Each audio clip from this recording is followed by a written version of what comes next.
प्रिय विद्यार्थियों, आज मैं लेकर के आया हूँ औसत एवरेज पार्ट 4, जिसके अंतर्गत मैं बताऊंगा प्रतियोगी परीक्षाओं में पूछे जाने वाले संभावित प्रश्नों में औसत पर आधारित प्रश्न जब समूह से कुछ लोगों की संख्या ज्ञात करनी हो, तथा औसत पर आधारित प्रश्न जब समूह से बीच की कोई संख्या ज्ञात करनी हो। तो चलते हैं हम औसत पर आधारित प्रश्न जब समूह से कुछ लोगों की संख्या ज्ञात करनी हो। तो क्वेश्चन नंबर 1 में एक परीक्षा में 140 छात्रों के द्वारा प्राप्त औसत अंक 90 हैं। यदि उत्तीर्ण छात्रों के औसत अंक 120 हैं तथा अनुत्तीर्ण छात्रों की संख्या 90 है, तो परीक्षा में अनुत्तीर्ण हुए छात्रों के औसत अंक क्या हैं, ये हमें ज्ञात करना है। तो ऐसी स्थिति में सबसे पहले हम लिख लेते हैं छात्र, और ये हमारे जो हैं 140 हैं और इनका औसत दिया हुआ है 90। आशा है आप ये बात समझ रहे होंगे। अब इनमें जो है उत्तीर्ण और अनुत्तीर्ण,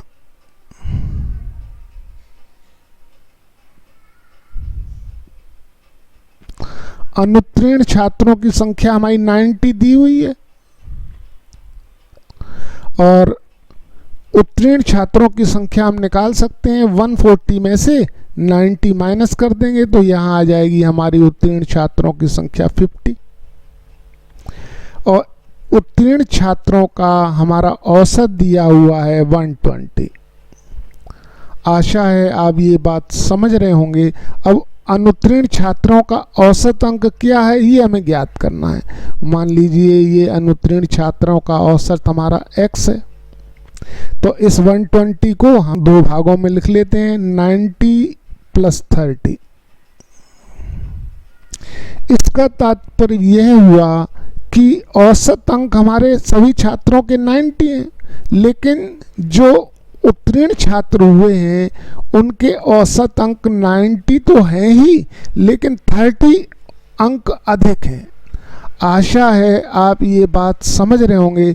इसी तरह अनुत्तीर्ण छात्रों का औसत अंक हमारा कम हो जाएगा। मान लीजिए ये 90 से कम हो जाएगा और ये जो है 90 - x हो जाएगा। आशा है आप ये बात समझ गए होंगे। अब जो है जितने औसत अंक उत्तीर्ण छात्रों के बढ़े हैं और अनुत्तीर्ण छात्रों के औसत अंक कम हुए हैं, ये दोनों बराबर होंगे। ऐसी स्थिति में हम इसको इस तरह से लिख लेते हैं, 90 - x × 90, क्योंकि 90 छात्र हैं। और इसी तरह यहाँ लिख लेते हैं 50 × 30, 50 छात्र हैं। आशा है आप ये बात समझ रहे होंगे। अब यहाँ आ जाएगा हमारा 90 × 90 - 90x = 1500। आशा है आप ये बात समझ रहे होंगे। अब 90x को इधर ले जाएंगे तो यहाँ आ जाएगा हमारा 99 जब हो जाएगा 81, तो यहाँ आ जाएगा 8100 - 1500 = 90x। आशा है आप ये बात समझ रहे होंगे। अब हम यहाँ से x का मान निकाल लेंगे, तो x = आ जाएगा हमारा 8100 में से 1500 माइनस कर देंगे तो 0 में से 0 जाएगा 0, 0 में 0 जाएगा 0, 11 में 5 जाएंगे तो हो जाएंगे 6, और 7 में 1 जाएगा तो हो जाएगा हमारा 6, और यहाँ हम 90 का जो है डिवाइड कर देंगे। आशा है आप ये बात समझ रहे होंगे। अब 0 से 0 कैंसिल हो जाएगा, 9 का इसमें हम डिवाइड कर देंगे तो x = आ जाएगा हमारा 9 7 या 63 आएगा 3, यहाँ आ जाएगा 9 3 या 27.3, 27 आता ही रहेगा। ऐसी स्थिति में ये हमारा x का मान आ चुका है, जो हमारे अनुत्तीर्ण छात्रों का औसत है, जो ऑप्शन जो है बी के अनुसार है। आशा है आप ये बात समझ रहे होंगे। चलते हैं नेक्स्ट प्रश्न की ओर। क्वेश्चन नंबर 2 में दो कक्षाएं एम तथा एन के औसत अंक क्रमशः 25 तथा 40 हैं और प्राप्त समग्र औसत 30 है, तो कक्षा एम और एन के छात्रों का अनुपात क्या होगा, ये हमें ज्ञात करना है। तो अब प्रश्नानुसार एम का हमारा जो है औसत दिया हुआ है 25 और कक्षा में एन का औसत दिया हुआ है हमारा 40। एम प्लस एन दोनों कक्षाओं का छात्रों का औसत दिया हुआ है हमारा 30। अब हम जो है इसमें जो है इन दोनों छात्राओं का अलग अलग कुल मान निकाल करके इसके हम बराबर रख देंगे। तो ऐसी स्थिति में यहाँ आ जाएगा 25 multiplied by M plus 40 multiplied by N equal to 30 multiplied by M plus N. आशा है आप ये बात समझ रहे होंगे। अब यहाँ आ जाएगा हमारा 25m plus 40n equal to 30m plus 30n। और अब हम इनको 40n यहाँ पर है, यहाँ हमारा 30n है, तो यहाँ हम इससे माइनस कर देंगे, यहाँ आ जाएगा हमारा 10n। इसी तरह यहाँ हमारा 25m है, इधर जा कर के हो जाएगा हमारा 5m। अब हम m और n का रेशियो ज्ञात कर लेंगे, तो ऐसी स्थिति में यहाँ आ जाएगा हमारा 10/5 इक्वल टू 2/1। तो इस तरह से m ratio n equal to आ चुका है हमारा 2:1, जो ऑप्शन ए के अनुसार है। आशा है आप ये बात समझ गए होंगे। चलते हैं अब हम जो है नेक्स्ट प्रश्न की ओर। अब हम आ गए हैं औसत पर आधारित प्रश्न, जब समूह से बीच की कोई संख्या ज्ञात करनी हो। क्वेश्चन नंबर 3 में एक कंपनी का लगातार 9 साल का औसत राजस्व रुपया 80 लाख है।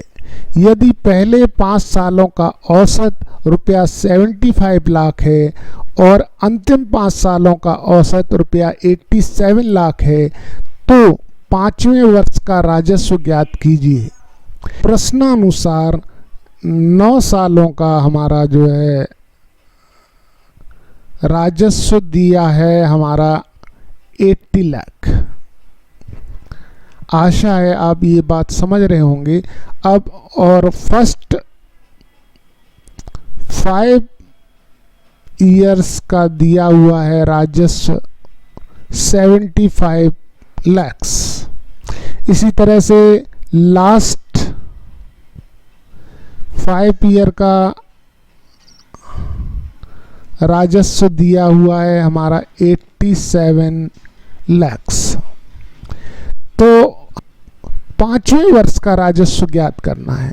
तो ऐसी स्थिति में 5th ईयर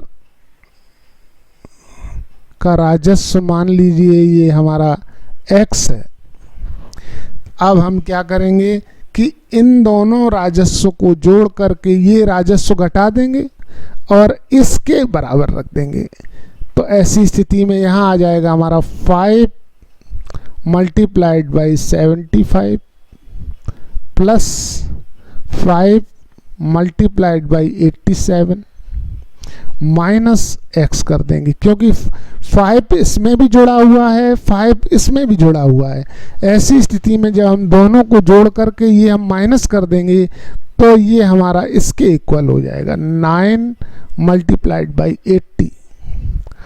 आशा है आप ये बात समझ रहे होंगे। अब हम इनका मल्टीप्लाई करके सॉल्व कर लेंगे। तो यहाँ आ जाएगा 5 5 या 25, यहाँ आ जाएगा 5 5 7 या 35 और 2 हो जाएगा हमारा 37 प्लस अब यहाँ 5 7 या हो जाएगा 35, यहाँ आ जाएगा 5 5 8 या 40, यहाँ आ जाएगा हमारा 43 माइनस एक्स इक्वल टू 9 8 जा हमारा 72 आ जाएगा, यहाँ 720 आ गया।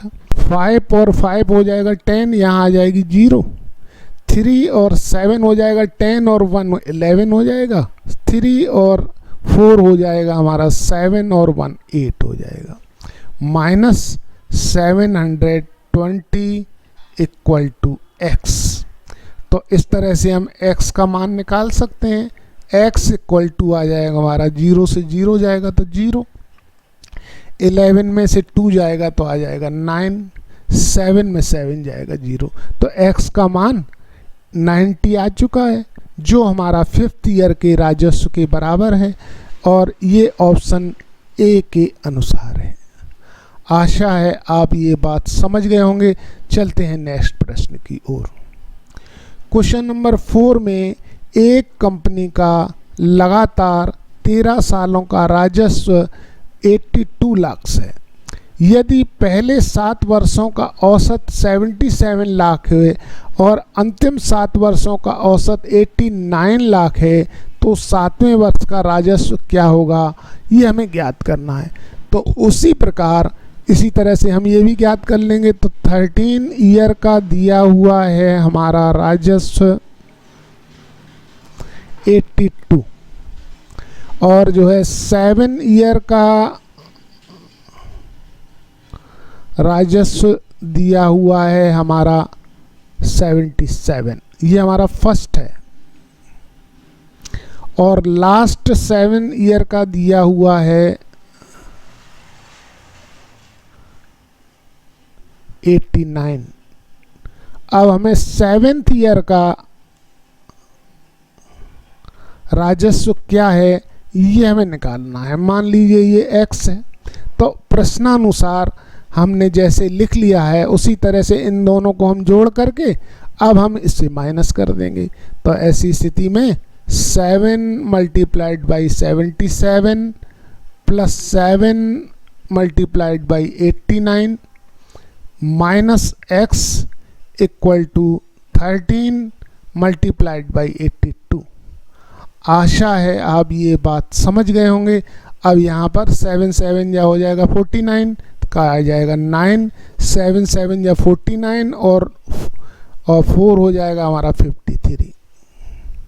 इसी तरह से यहाँ पर आ जाएगा 7 9 या हो जाएगा 63 का आ जाएगा 3, 7 8 जा हो जाएगा हमारा 56 और 6 हम जोड़ देंगे तो यहाँ आ जाएगा 62 माइनस एक्स इक्वल टू 13 में 2 का कर देंगे तो यहाँ आ जाएगा 26 का यहाँ आ जाएगा 6 और 13 8 जा होगा 104 तो यहाँ आ जाएगा हमारा 106। आशा है आप ये बात समझ रहे होंगे। अब x का मान निकालने के लिए इन दोनों को टोटल करके इससे माइनस कर देते हैं। तो 9 और 3 हो जाएगा हमारा 12, 3 और 2 हो जाएगा हमारा 5 और 1 हो जाएगा 6, 5 और 6 हो जाएगा 11 माइनस 1066 इक्वल टू x। तो यहाँ हम x का मान निकाल लेंगे। यहाँ आ जाएगा हमारा 12 में 6 जाएगा तो आ जाएगा 6 और यहाँ आ जाएगा 15 में 6 जाएगा तो आ जाएगा हमारा 9। ये जो है हमारा ऑप्शन सी के अनुसार है। आशा है आप ये बात समझ रहे होंगे। समझ गए हैं तो लाइक कर दीजिए, शेयर कर दीजिए, सब्सक्राइब कर दीजिए। मिलते हैं नेक्स्ट एपिसोड में। धन्यवाद।